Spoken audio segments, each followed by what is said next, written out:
Hey friends, my name is Aubrey Richardson and I'm a licensed professional in the state of Texas.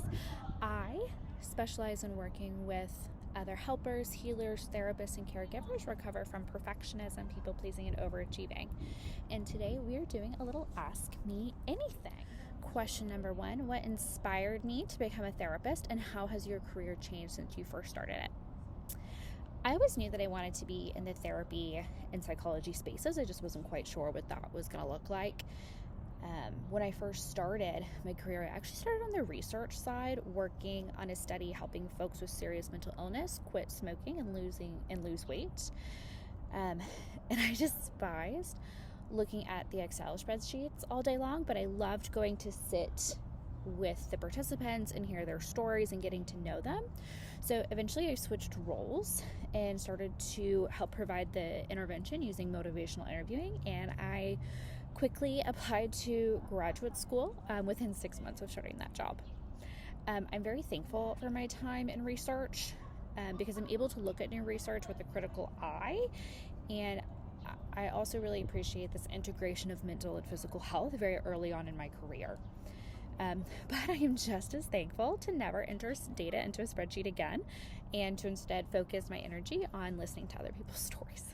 Question number two: what is my proudest moment as a therapist and what made it so meaningful? My favorite moments are when my folks log onto their session and they're like, I can't wait to tell you what happened. You're going to be so proud of me. That moment in session is just incredible. When a client comes in excited and proud of themselves and wants to share that moment with me, it's just the absolute best feeling as a therapist.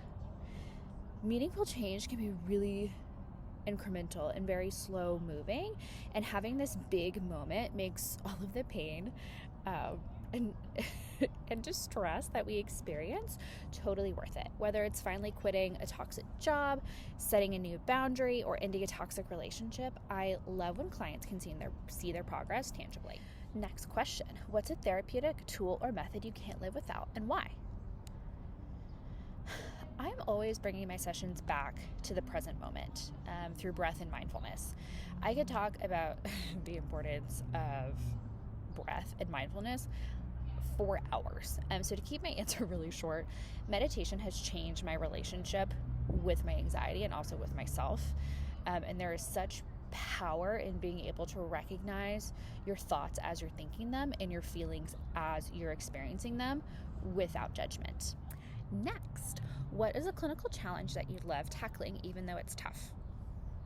So I love working with therapy seekers who have previously had bad experiences in therapy, whether that means feeling abandoned, misunderstood, or even harassed.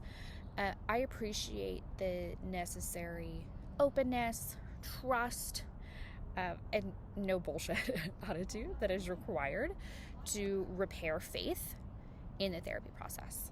And for these situations, my go-to techniques are all relational and present moment focused. This one is such a fun question. If you weren't a therapist, what completely different career might you be doing right now? Yoga instructor, professional sourdough baker, stay-at-home mom, dog mom, event planner. I've never wanted to work in corporate, and I am most definitely not a corporate girly. My dad was so disappointed when I told him that I wasn't going to go into business and follow in his footsteps. But he is now my practice's #1 Facebook fan and sends me any and every article he can find related to mental health. If I wasn't a therapist, I would definitely need something super creative and still working with other people. This one is also a super fun question. What is something about you that most people in your professional circle don't know? Fun fact, in high school, I was a band nerd. I played oboe for 7 years and was captain of the color guard during marching band season, my senior year. As part of that, I spun both flags and rifles, and looking back, it is a small miracle that I never seriously injured myself because I am so clumsy. I don't know who ever thought it was a good idea to give me like a large object to throw in the air. We're coming down the home stretch here with these questions. So if you're not working, what are you most likely doing? I'm probably reading. I'm probably hanging out with Sage and Wiley, my 2 dogs. I'm probably on my way to hot yoga, or I'm probably in my kitchen trying to cook a new recipe. If it's a weekend, taking a nap. because nothing is better than that like Sunday afternoon nap. I'm also learning to play mahjong, so I'm probably doing that at some point. But no matter what I'm doing, coffee and snacks will most definitely be involved, no doubt. And then this last question here is so fun. What are 5 things you love and 5 things that aren't your favorite? 5 things I love. 1, hot coffee year round. 2, library books. 3, cheetah print as a neutral color. 4, calendar invitations for literally everything. And 5, smashing the patriarchy. What are 5 things that are not my favorite? 1, cold weather. I am not built for the snow. I'm a lizard. I need heat in my life. Number 2, condiments of any kind. Fight me on this. I don't like ketchup. I don't like mustard. I don't like mayonnaise. Number 3, you can also fight me on this. I don't like cow milk. I'll take almond milk all day, every day. I don't love anything that creeps, crawls, or slithers. And number 5, soda. I also don't drink soda.